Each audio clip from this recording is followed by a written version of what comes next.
Bonsoir, cher président de la Fédération royale marocaine de football, monsieur Legja, chers membres du comité directeur de cette même fédération,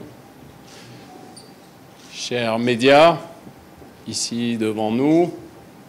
C'est la deuxième rencontre de la sorte depuis que j'ai la chance d'être le sélectionneur de cette équipe nationale du Maroc. Si je voulais faire une petite boutade, c'est un exploit, puisque c'est pas facile de durer à la tête d'une équipe nationale. C'est jamais facile, c'est le football qui veut ça, c'est notre métier qui veut ça. Et on est surtout assimilé à des résultats qui sont parfois difficiles à obtenir, mais qui aujourd'hui, je pense, pour cette même équipe nationale du Maroc, sont assez bons. Depuis que je suis arrivé en 2016, je ne peux que me féliciter de la collaboration de la Fédération royale marocaine du football qui met tout en œuvre pour que nos stages, nos compétitions s'effectuent le mieux possible. J'ai un staff à ma disposition qui est d'énorme qualité. Et puis ça m'a appris à connaître le football marocain de mieux en mieux. J'ai eu la chance l'année dernière de voir également au niveau des clubs le WAC Casablanca remporter la Champions League sur le continent africain, ce qui était pour le football marocain quelque chose d'énorme. J'ai eu la chance hier soir d'assister à la brillante victoire du Raja Casablanca contre Vita Club, le club congolais, bien sûr avant un match retour qui sera difficile, mais je pense que vu la brillante prestation hier du Raja Casablanca, j'espère que cette année encore, un club marocain sera capable de remporter une nouvelle fois une coupe africaine. Donc tout ça, c'est ce qui fait que le football marocain se porte bien. La dernière fois qu'on s'est vu, notre vœu le plus cher en commun, je pense, c'était de se qualifier pour le mondial parce que nous n'étions pas encore qualifiés. Nous avons réussi tous ensemble. Le mondial s'est passé comme il s'est passé. Bien sûr, les plus optimistes et les plus intransigeants auraient espéré une qualification pour les huitièmes de finale. Nous aussi, on aurait aimé se qualifier pour un huitième de finale de la Coupe du Monde. Je pense qu'on en avait les moyens, je pense qu'on le méritait. Malheureusement, sur le terrain, ça s'est traduit autrement. C'est le football qui veut ça. Des fois, il faut savoir accepter les décisions, même quand elles sont contraires à notre intérêt personnel. Et puis maintenant, on vient tout juste, tous ensemble, de se qualifier pour la prochaine Coupe d'Afrique des Nations 2019.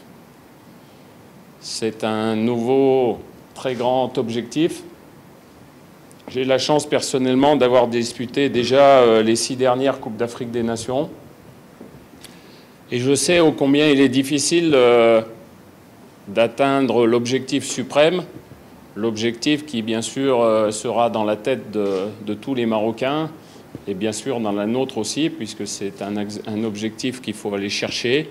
Quand on obtient de bons résultats sur ce continent, il n'y a que le sacre d'une Coupe d'Afrique qui peut entériner tous ces bons résultats, donc la pression sera très importante, mais je pense que tous les membres du staff et les joueurs sont capables de supporter cette pression. Et on espère montrer une nouvelle fois encore une superbe image du football marocain. Je ne peux que me féliciter de ce que je vis en interne avec ce groupe de joueurs, assisté d'un staff remarquable, très professionnel, très compétent. Et je peux vous dire que en interne, dans la vie quotidienne, lorsqu'on est en rassemblement, c'est un pur plaisir de côtoyer ces joueurs, ce groupe qui a été formé. Parfois, vu de votre côté, il peut y avoir quelques incompréhensions, vous pouvez ne pas comprendre certaines choses, mais quand vous vivez à l'intérieur d'un groupe, le plus important, c'est d'avancer ensemble, c'est d'avoir une stratégie commune, et surtout un état d'esprit pour réaliser ces objectifs. De ce côté-là, quelque chose de solide a été construit. Espérons que ça nous mène très loin encore pour les 7 prochains mois qui arrivent. Et puis vivons cette nouvelle aventure tous ensemble, en espérant bien sûr qu'elle soit victorieuse, comme le souhait qu'on avait eu la dernière fois lors de notre première entrevue, c'est-à-dire le souhait c'était de se qualifier pour la Coupe du Monde 20 ans après. Donc là, on espère qu'on vivra de nouveau tous ensemble une formidable Coupe d'Afrique des Nations 2019 avec le meilleur résultat possible, Inch'Allah. Voilà, je vous souhaite un bon appétit puisqu'on va se retrouver autour d'un repas après et je laisse la parole à la personne suivante. Merci à vous.